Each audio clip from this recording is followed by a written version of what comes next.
ఒక రాజ్యంలో ఉన్న రాజు తన రాజ్యానికి ప్రధాన గూఢచారిని నియమించాలి అనుకున్నారు.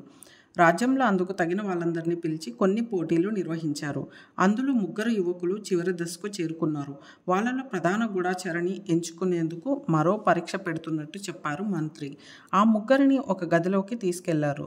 అక్కడ ఉన్న 3 వ్యక్తులు రామన్న, భీమన్న ఛాయలను చూపించి వాళ్ళ చేతుల్లో ఉన్న డబ్బాల్లో డబ్బులున్నాయి, 2 డబ్బాల్లో సమానంగా ఉన్నాయి, ఒకరి దగ్గర మాత్రం తక్కువగా డబ్బులు ఉన్నాయి. ఎవరి దగ్గర తక్కువ డబ్బు ఉందో చెప్పండి, తప్పు సమాధానం చెప్తే చావ కొడతా అని చూసుకోండి మరి అని అన్నాడు మంత్రి. ఎంత ఆలోచించినా ఎవరి దగ్గర తక్కువ డబ్బులు ఉన్నాయో ఊహించలేకపోయారు. తప్పు సమాధానం చెప్పి దెబ్బలు తినే కంటే చెప్పకుండా వెళ్ళిపోవడమే మంచిది అని ఆ పోటీలో నుంచి 2 వ్యక్తులు తప్పుకున్నారు. కానీ 3వ వ్యక్తి అక్కడే నిలబడి కాసేపు ఆలోచించి ఛాయన్న దగ్గర కొంత డబ్బు తక్కువగా ఉంది అని సమాధానం చెప్పారు. అప్పుడు 3 డబ్బాలు లెక్కిస్తే అతను చెప్పినట్లు ఛాయన్న దగ్గరే తక్కువ డబ్బు ఉంది. అంత ఖచ్చితంగా ఎలా చెప్పగలిగావు అని అడిగాడు మంత్రి. మీ మాటల్లో చావ కొడతా అన్న పదాన్ని తీసుకున్నాను. ఛాయన్న పేరులోని మొదటి అక్షరాన్ని చూశాను.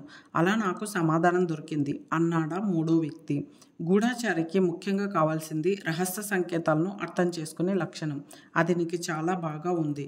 కాబట్టి నువ్వే ఈ ఉద్యోగానికి తగిన వ్యక్తివి అని ప్రకటించాడు మహారాజు.